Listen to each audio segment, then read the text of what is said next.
All right, we back. It's Motor City Sports Talk in the building. Talk about some Detroit Pistons and Blake Griffin and Andre Drummond, the new dynamic duo in the Eastern Conference. And we just seen what Cleveland did, which I'll elaborate more on my other page.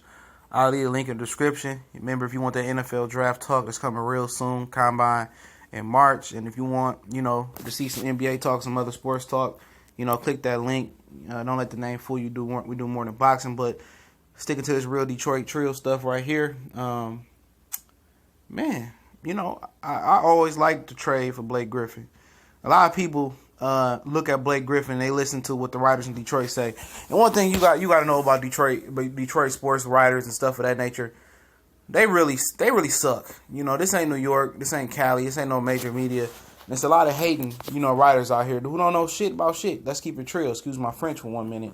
I watch the Clippers a lot because obviously I'm a fan of the NBA, but I also play fantasy sports, so I watch a lot of different teams, just to know who's doing well. And one team I find watching a lot, it was the LA Clippers, because they usually got that late game, and I usually take one or two players from the late game.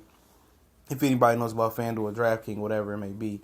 And a lot of people think Blake Griffin is that the younger Blake Griffin, the guy who just uses athletic ability, dunk over people, rebound, get the blocks and stuff of that nature. A lot of people didn't know how well-rounded Blake Griffin game has changed over the last 2 years, where he's handling the ball now. He's more like a point forward. He can dribble. He can shoot better. He can be more of a playmaker. Most people look at him as that undersized power forward with a lot of athletic ability, and people say, "Oh, why would the Pistons trade for him?" He ain't nothing but an athlete that's kind of getting older. Sam Van Gundy knew, and the front office knew, Blake Griffin had started to evolve his game. And you can see, why he's in Detroit. Just this short period he's been in, you can see what he brings to the table. You know what I'm saying? And he's more than just what people, thought he was back in the day. And he making plays out there. Him and Drummond, a lot of you guys underrate Blake Griffin's playmaking ability. He's a good passer, and he kind of can cover up the deficiency of not having, great guard play.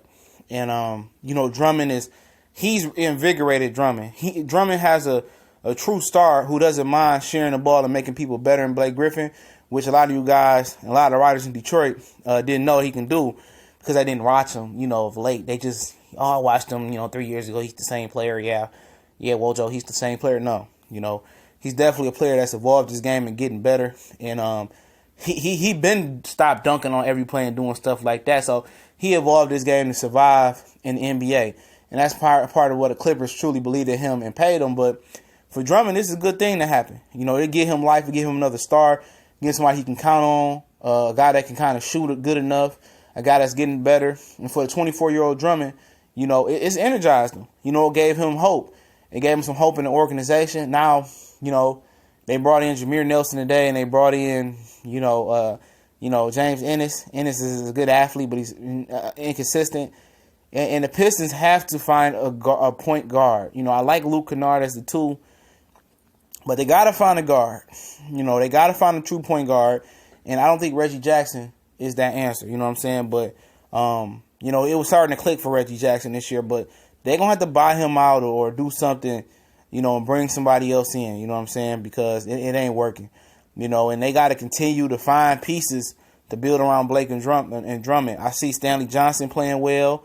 I know Reggie Bullock can shoot. They got some good bench guys. They can come off the bench, and if Stanley can continue to develop and it sounds like it's clicked for him, he's a guy that can be your 3 if he continue to improve his shooting. We know he can defend, but if his offense will come around, that's a guy that can be a part of your starting rotation. And now you got to find a good point guard and possibly a good shooting guard until Luke Kennard develops. So, they still got pieces to put together, and they haven't helped themselves in this, today with the trade deadline. But for the future, it's looking bright, but they got to continue to find talent. These two ain't going to be enough, even in the East, to get you over the hump. They got to attract the third wheel, preferably a point guard that can shoot and play make, a good point guard. They got to find that.